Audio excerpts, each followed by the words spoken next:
India 24x7 आप तक web channel में आपका स्वागत है। मैं हूं गोपाल जी सिंह। आज मैं धरना स्थल पर हूं और इस धरना स्थल पर हम देख रहे हैं बिहार कंप्यूटर शिक्षक welfare association ITC lab computer instructor night guard राज्य स्तरीय धरना प्रदर्शन। उनकी मुख्य मांगे है कि इनकी सेवा समाप्त कर दी गई है। ये लोग स्कूलों में बच्चों को कंप्यूटर पढ़ाने का, सरकारी स्कूलों में कंप्यूटर की शिक्षा देने के लिए इनकी नियुक्ति किया गया था और अब इन लोगों की छटनी कर दी गई है। आज लोग सरकार ढिढोरा पीट रही है कि मैं 10 लाख रोजगार देने जा रहा हूँ, इतने रोजगार हम सृजित कर रहे हैं। विपक्ष के जो दावे हैं उसको खारिज करने का बात करता है लोग कि हमने रोजगार दिया, और एक तरफ यहाँ पर मास लेवल पर छटनी जारी है।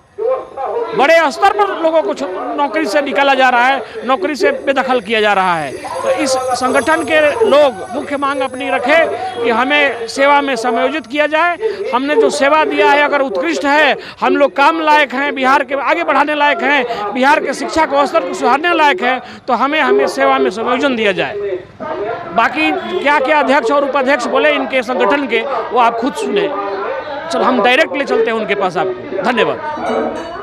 मेरा नाम दिलीप कुमार हुआ, बिहार कंप्यूटर शिक्षक वेलफेयर एसोसिएशन के हम अध्यक्ष हैं। हम लोगों को है कि 2008 से ही आईसीटी स्कूल प्रोजेक्ट में सरकारी विद्यालयों में, मध्य विद्यालय, माध्यमिक विद्यालय, +2 विद्यालयों में सभी बच्चा लोग को कंप्यूटर की शिक्षा देने के लिए हम लोग को बहाली की गई थी, जिसमें के पाठक साहब के द्वारा आईसीटी लैब का निर्माण कराया गया, जो एस विद्यार्थी के द्वारा उनको हटाया गया है।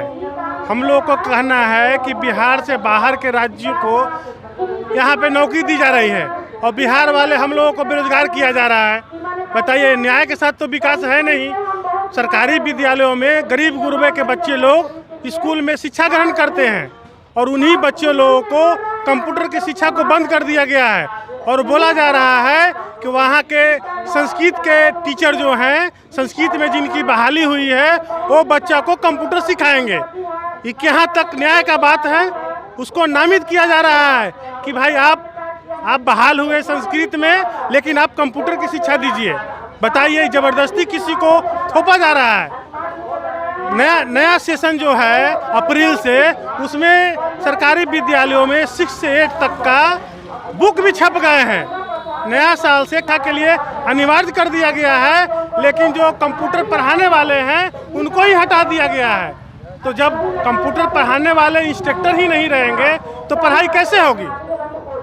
जब सरकार योजना बनाई है कि सरकारी विद्यालयों में बच्चों को कंप्यूटर की शिक्षा दी जाएगी, तो फिर जो पढ़ाने वाले हैं उनको क्यों हटाया गया? हम सरकार से मांग करते हैं कि सरकार जिनको आईसीटी प्रोजेक्ट में जो 2008 से ही काम कर रहे हैं, उन लोगों को समायोजन किया जाए और जल्द इस पर निर्णय लिया जाए। अगर निर्णय नहीं लिया जाता है तो कंप्यूटर की शिक्षा की जो व्यवस्था है सब जगह खराब हो जाएंगे, रखे खराब हो जाएंगे। सब जगह रखे खराब भी हो गए हैं। 10 मिडिल स्कूलों में 10 सिस्टम लगाया गया है, हाई स्कूलों में 20 सिस्टम लगाए गए हैं और सभी लोगों को वहाँ से हटा दिया गया है। बोला जा रहा है कि बजट ही नहीं है। जब बजट ही नहीं है तो नया शिक्षक की जो नियुक्ति हो रही है उन लोगों को कैसे पेमेंट मिलेगा? जो गलत बताया गया है कि बजट ही नहीं है।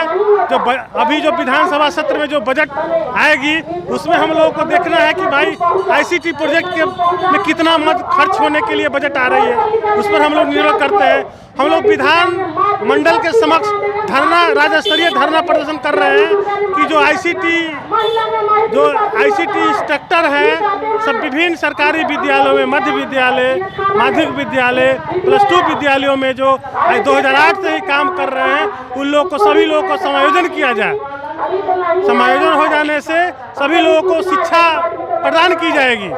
शिक्षा अगर नहीं प्रदान की जाएगी तो फिर नया सेशन से कंप्यूटर की शिक्षा लाने की क्या आवश्यकता पड़ेगी? सरकार पिछले विधानसभा में घोषणा भी की गई थी कि मध्य विद्यालयों में शिक्षकों की बहाली होगी, कंप्यूटर शिक्षकों की बहाली होगी। लेकिन इस बार अभी जो कहा जा रहा है कि जो इंग्लिश के टीचर हैं, मैथ के शिक्षक हैं, संस्कृत के शिक्षक हैं, सोशल साइंस के शिक्षक हैं, उनको नामित किया जाएगा कि कंप्यूटर की शिक्षा आप पढ़ाइए बच्चों को। जिस टीचर को संस्कृत पढ़ाने के लिए नियुक्ति हुई है वो कंप्यूटर की शिक्षा कैसे दे सकते हैं? हमको तो नहीं लगता है, ये तो खाली खाना पूर्ति वाली बात है। तो हम सरकार से गुहार लगाते हैं, विधानमंडल के समक्ष हम लोग धरना प्रदर्शन कर रहे हैं। राज्य स्तरीय सभी जिला से सभी लोग यहाँ पे उपस्थित हैं। हम लोग से एक सूत्री मांग है कि जो ICT 2008 से काम कर रहे हैं सबके समायोजन की जाए, जिसमें कि पठन पाठन कार्य सुचारू रूप से चल सके।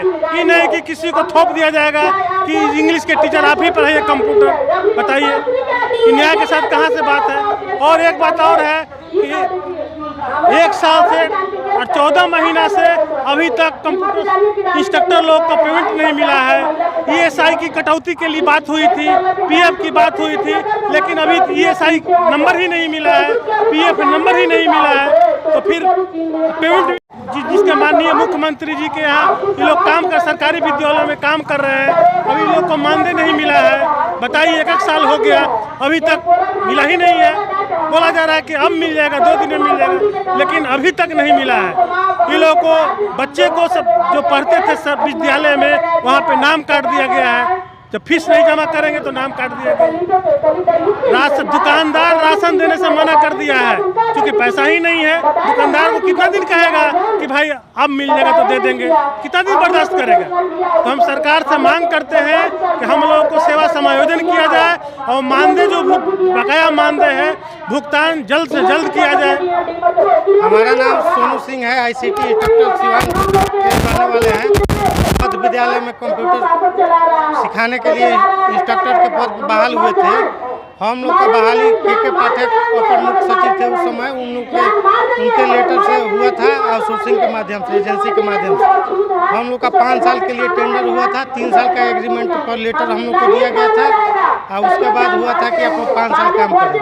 हम लोग कार्य कर रहे थे अच्छा से, ई शिक्षा को उस पर काम कर रहे थे, यूडाइस पे काम कर रहे थे। सारा बच्चों का एंट्री किए, नया स्कूल में बच्चों शिक्षा देना, तकनीकी शिक्षा देना, शिक्षक जितना शिक्षक को हम लोग तकनीकी शिक्षा दे रहे थे।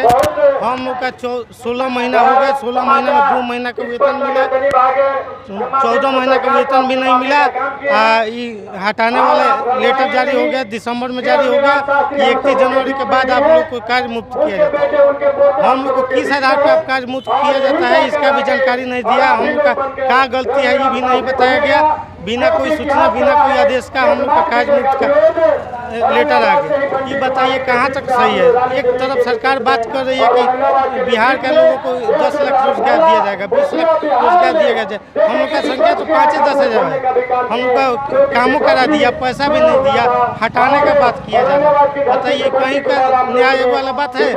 सबसे अधिक अन्याय हो रहा है हम लोग के साथ। सभी किसी भी डिपार्टमेंट में इस तरह का नहीं। नाम है इसका शिक्षा विभाग, सबसे भ्रष्ट विभाग है, सबसे भ्रष्ट विभाग वाला काम हो रहा है। बताइए हम लोग को शिक्षा विभाग के तरफ से काम किए, पेमेंट देना चाहिए, बच्चों को शिक्षा दिए हम लोग, उसके बाद रोजगार के नाम पर बेरोजगार किया जा रहा है। हम लोग का टेंडर था 3 साल का, 2 साल बोला गया बढ़ा दिया जाएगा। मुख्यमंत्री साहब से हम पूछना चाहते हैं कि आपको 5 साल के लिए बनाया जाता है, आपको बोला जाएगा कि आप 2 साल बाद हटिए तो हटेंगे, छोड़ेंगे? तो शिक्षा मंत्री को बोला जाएगा अब 6वें महीना में छोड़िए, शिक्षा मंत्री तो छोड़ेंगे? नहीं छोड़ेंगे। जब वो छोड़ेंगे वो भी छोड़ दे, 6 महीना बाद छोड़ दे काम, हम लोग को छोड़ देंगे। लेकिन हम लोग का जो मेहनत है, मेहनत किए हैं उसका पेमेंट दीजिए। हम लोग के साथ बहुत अन्याय हो रहा है। हम लोग के साथ क्या कहा जाए, बहुत दिक्कत है, बहुत परेशानी है। ICT इंस्ट्रक्टर 10,000 की संख्या है, लोगों को यहाँ तक नहीं है, खाने का भी नहीं है कि वो आए, यहाँ तक आने का भी भाड़ा नहीं है कि धरना स्थल पर सभी लोग पहुँचे। लोग अभी ग्रुप के माध्यम से बहुत सारे इंस्ट्रक्टर कह रहे हैं कि सर हम आना चाहते हैं अनिश्चितकाल धरना के लिए, लेकिन हमारे पास आने जाने का भाड़ा नहीं। दिवाली, छठ पर्व, होली त्यौहार, ईद, बकरीद सब लोगों का पर्व थी, जैसे ही चला गया हम लोग का। मैंने 2 साल बुझिए कि जीवन बर्बाद हो गया, समय बर्बाद हो गया। एक तो हम लोग सरकारी विद्यालय में काम कर रहे थे, इस विद्यालय छोड़ रहे हैं तो समाज के लोग कहेंगे कि क्या हुआ, आप तो विद्यालय में काम कर रहे थे, टीचर के पद पे थे, क्या हुआ, कैसे छोड़ गए? तो इज्जत, सम्मान, मान, प्रतिष्ठा सब हम लोग का दाव पर है। हम लोग का भविष्य के साथ खिलवाड़ कर रही, ऐसा नौबत आ गया है कि हम लोग कहीं का नहीं। आत्महत्या भी हम लोग नहीं कर सकते हैं, क्या कि मान लीजिए बाल बच्चा परिवार है, हम लोग जवान है, लड़ेंगे जब तक छोड़ेंगे नहीं तब तक छोड़ेंगे नहीं, सर से वादा है। हम लोग अनिश्चित काल धरना पर बैठे हैं, बैठे रहेंगे जब तक हम लोग के पक्ष में निर्णय नहीं आता है। हम लोग मुख्यमंत्री साहब को भी लेटर दिए हैं, शिक्षा मंत्री साहब को लेटर दिए हैं, अपना विधायक नेता सभी लोग को लेटर दिए हैं। किसी के तरफ से कोई आश्वासन नहीं है। हम लोग अब वोट मांगने के लिए लोग आ जाएंगे, वोट हम लोग अभी विरोध करेंगे। सभी ऐसी सरकार का, जो सरकार हम लोग का बात करेगा उसी का हम लोग पक्ष में रहेंगे। हम लोग अभी धरना प्रदर्शन जारी है। हम लोग का संख्या आज थोड़ा कम है, इसके बाद बढ़ेगा, लगातार धरना रहेगा। हम लोग का मांग रहेगा, जब तक हम लोग का मांग पूरा नहीं होगा तब तक हम लोग बैठेंगे नहीं, लगातार हम लोग का धरना जारी रहेगा। धन्यवाद। मेरा नाम दीपक प्रियदर्शी हुआ और मैं वैशाली ज़िला से बिलोंग करता हूँ। लगभग 15-16 महीना पहले जो है हम ICT इंस्ट्रक्टर में ज्वाइन किए थे और हम लोग को जो है सो 5 साल का एग्रीमेंट था कि हम लोग को रखना है और कंपनी के माध्यम से हम लोग जो है सो ज्वाइन किए थे और लगभग हमको 6 महीना होते होते हाई स्कूल वाले को हटा दिया गया और आज जो है मिडिल स्कूल वाले को भी 1 मार्च 2025 को जो है 1 जनवरी 2025 को जो है हटा दिया गया। हम लोग रोड पर आ गए हैं और कहीं ना कहीं मान सम्मान पर भी ठेस पहुंच रहा है। बहुत सारे लोग गांव में पूछते हैं कि क्या मास्टर साहब स्कूल नहीं जा रहे हैं। हम लोग को बहुत बुरा लगता है, लेकिन कहीं ना कहीं हम लोग घर से निकलते हैं तो ये कह के निकलते हैं कि स्कूल जा रहे हैं, लेकिन स्कूल तो हम लोग जा नहीं रहे हैं। आज भी आए हैं धरना में तो हम लोग ये कह के जा रहे हैं कि स्कूल जा रहे हैं, लेकिन क्या करें, हम लोग को इतना ठेस पहुँच रहा है और हम लोग इज्जत बचाने के चक्कर में लगे हुए हैं और टेंशन से तबीयत भी ख़राब हो रहा है सभी लोग का। अगर आगे अब क्या कहें, धरना पे बैठे हुए हैं, सरकार से आग्रह करते हैं कि हम कुछ ना कुछ रास्ता निकालें। जी स्टार्ट करें। मेरा नाम हिमांशु कुमार हुआ, मुजफ्फरपुर जिला अध्यक्ष। सर, सबसे बड़ी बात क्या है, ज़्यादा कुछ ICT के बारे में बताएंगे नहीं, सभी लोग उससे परिचित हैं। लगभग नेता मंत्री सभी के पास हम लोगों ने आवेदन प्रतिवेदन दिया है, तो उस पर विशेष चर्चा न करते हुए शॉर्ट में इतना बताना चाहेंगे कि हम लोग बस एक गंदी राजनीति का हम लोग शिकार हो चुके हैं और इसमें कुछ नहीं है। क्योंकि जिस समय हम लोग की बहाली आई थी उस समय RJD के साथ नीतीश कुमार की गठबंधन की सरकार थी, उस समय हम लोग आए। उसके बाद BJP की सरकार बनी और हम लोग को BJP के साथ सरकार, उनका गठबंधन बना और के पाठक हट गए और उसके एवज में हम लोग को झेलना पड़ रहा है। हम लोग को इधर से उधर तितिर बितिर कर दिया गया। हाँ, अगर कहना है जो अगर के पाठक की गलती है तो उनके आवाज़ की नीलामी उनकी शपथ नहीं करें। अगर हम लोग का एग्रीमेंट 5 साल के लिए था तो बीच में क्यों तोड़ा गया तो उसका एक उचित कारण होना चाहिए। ऐसा कुछ नहीं, किसी के साथ लाइफ के साथ खिलवाड़ करने का किसी का अधिकार नहीं है ये, लेकिन फिर भी हम लोग बेवजह हम लोग को पीसा जा रहा है। इसमें ज़्यादा कुछ नहीं करना चाहेंगे। धन्यवाद।